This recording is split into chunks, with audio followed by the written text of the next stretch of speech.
Welcome to this week's edition of the Comic Shop Adventures, my weekly excursion where I leave the homestead here at Athletic Geek HQ in search of my bounty of comics, graphic novels, action figures, collectibles, and all things in between. Took last week off because of the holiday season, and really wasn't a whole lot coming out that I really interested in, so took a week off to spend with the family. But first things first, like here on every adventure, time to talk about what stood out from the previous bounty, not last week's in this case. Doomsday Clock was really good. I'm going to have to still go read the whole series, because that series was hampered by so many delays that, just probably would have appreciated it more had it been coming out on a more consistent basis. But they had a really, really good, just beautiful exposition about Superman, and if you're a Superman fan, it's just phenomenal, about how there's always going to be, like, there'll always be a Superman. Superman will always be around, and I am a Superman fan. He's not my number one, but I love Superman. I've always enjoyed him as a character. I feel like he kind of gets a negative reputation for being overpowered, and then kind of in the circles here on the internet, kind of makes you cool to hate on Superman. If you say you don't like Superman, you're one of the cool kids. But for the people that don't buy into that, just for everything that I didn't really care for with that series, that part of the book was just awesome. And just as a Superman fan, it really, really resonated with me. And while maybe as a whole the book wasn't the best that came out a couple weeks ago, that part there is what really just made it stood out for me. Avengers was really good. That's the next book. Just really liking what Jason Aaron's doing. It's been probably my favorite Avengers run in quite some time. And finally, Batman. Tom King just really ended it again, for all the ups and downs and the praise and the anger that I've given to his run. Salute to Tom King for finishing up his run with a great story arc and a great ending. Surprised that Alfred did not come back, but, they can still retcon that at any time. I really liked how they kind of made the comparison to how things can change to the quarterback of the Gotham City football team having a chance to win the game. I just thought that was kind of clever and good writing there from Tom King, so kudos there. And yeah, just kind of, like how it could change with him possibly being able to win that football game is how Gotham City could change. So I thought that was kind of neat. And yeah, kudos there for the end of his run. I've praised it, I've hated it, but thank you for a good run of comics, Tom King. Hats off to you, buddy. But that is it. I will see you when I get back here to the homestead with this week's bounty. Hey everyone, I am back here at the homestead here at Athletic Geek HQ. Got quite the bounty this week, so let's get started. First things first is a book I just saw on the shelf, thumbed through, and thought, I'll give it a try. It is I Can Sell You a Body from IDW. This is issue 1, and I was just looking at the shelf, and I thought, this looks like it could be a fun book. Thumbed through it. Kind of liked what I saw. Didn't really read too much of it. I know nothing about this book. The title made me laugh. This was issue 1. It came out this week. It's apparently a 4-part miniseries. So give it a shot. And if I like it, cool. If I don't, it's $4 to my local comic shop, and it's really cool to support a small business like that. So yeah, we will see what happens. I Can Sell You a Body. Number 1. From there, we enter the world of Marvel with Daredevil number 16, Through Hell Part 6. Elektra and Matt are back together. That's got me intrigued a little bit. We'll see where it goes. It's this story has kind of been a little up and down for me, but not too bad. Just kind of maybe not on the same level as it had been previously, but still have really been enjoying Zdarsky's run on Daredevil so far, and now that Elektra and Matt are back together, well, we will see how that plays into the rest of the run. Daredevil number 16. From there we go to Hawkeye Freefall number 1, And I was a fan of the previous Hawkeye series. That might more so be because of Matt Fraction's writing, but we'll give this a shot. It's a number one, so if I like it, great. I'll continue to read it because that book did make me a fan of the Hawkeye character. But the way that they went about making me a fan of the Hawkeye character was kind of different than most comics, so that's why I kind of enter with a little trepidation to this book. I'm not trying to give a preconceived notion that I'm going to like or dislike this book. I'm going in with an open mind. But, we will see if it's... I'll see if it's a book I want to keep. If I do, then awesome. If not, then again, another few bucks in my local comic shop. But we will see. We'll see what happens with it.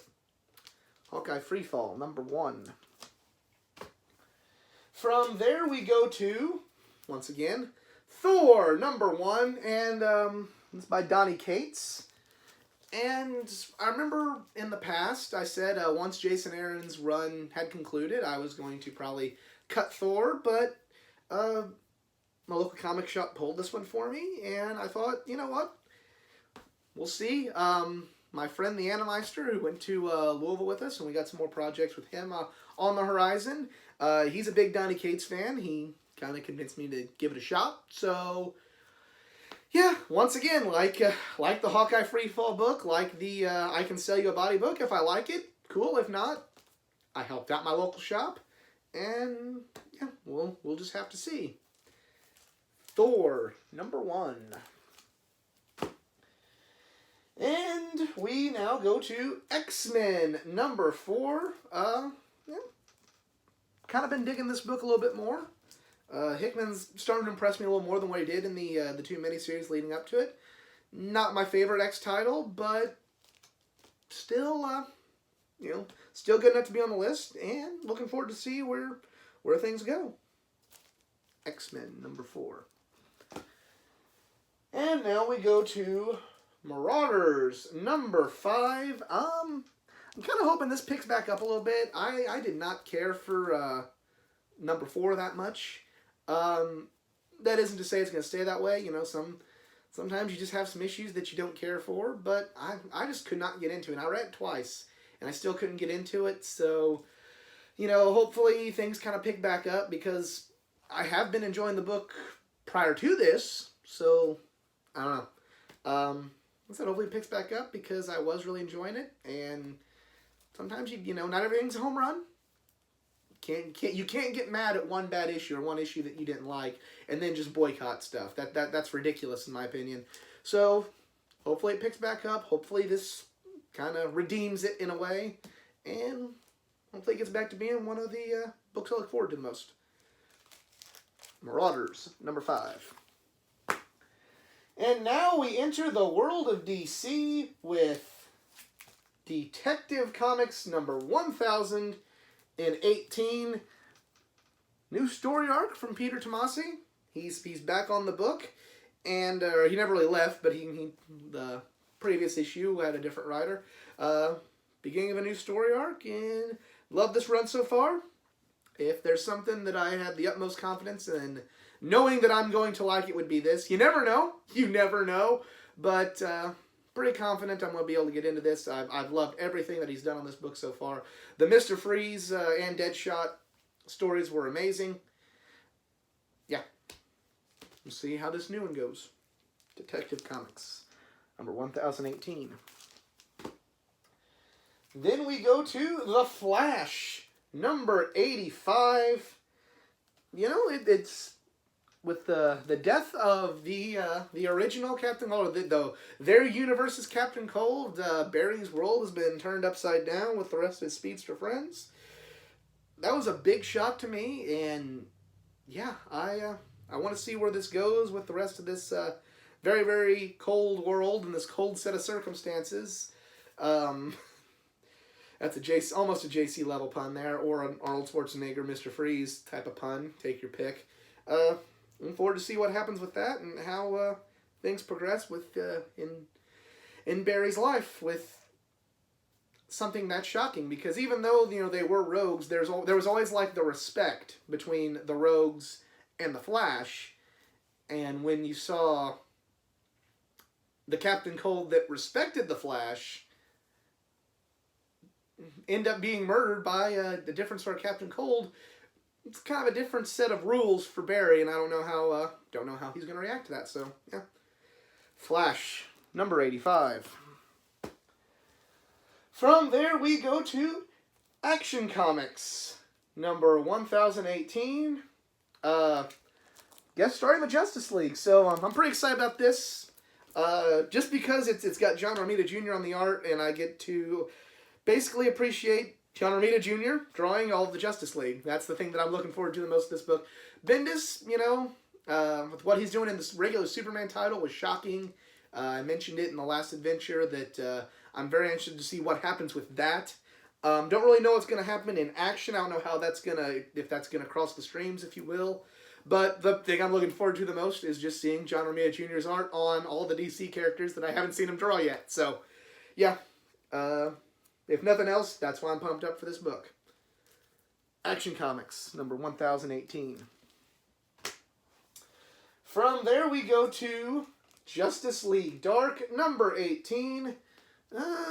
It's still on the chopping block. Or I shouldn't say on the chopping block. It's kind of staving it off, but it's not completely safe yet. I liked James Tynion IV's writing, but I just haven't been able to really get into Justice League Dark the last couple months. We'll see what happens. I know James Tynion is going to take over Batman, and I loved his detective, so to have him back on a Batman book has me excited. And I'm not saying he's a bad writer, that I haven't liked it. I just haven't been getting into it. And, we'll just have to see. Have to see where it goes. Justice League Dark, number 18. And finally, the final book of this week's bounty is Terrifics, number 23. I've just absolutely loved this Bizarro storyline they've been doing. And, yeah, a book that I thought about giving up when Jeff Lemire stopped writing it, and a book that kind of was in a similar position as Justice League Dark. I'm like, I don't know how I feel about this. Brought in Bizarro, loved it, love what they've done with it, and yeah, it's now one of the books, at least through this story arc, that I look forward to reading the most. So, yeah, love this book, love Terrifics, and don't know how much longer is left of the Bizarro storyline, but I have loved it. Terrifics, number 23. And that is it for me this week. Let me know what you picked up at your local comic shop in the comments section below. If you enjoyed this video, please give it a like, share, subscribe for more content, not just from the world of comic books, but from the world of pro wrestling, gaming, anime, and all things geek culture. For more content, please go like my Facebook page at facebook.com/athleticgeek89. There you will find every Thursday my collection comic of the week blog. That is exclusive to my Facebook page. But other than that, I'm out. Y'all be cool. Later.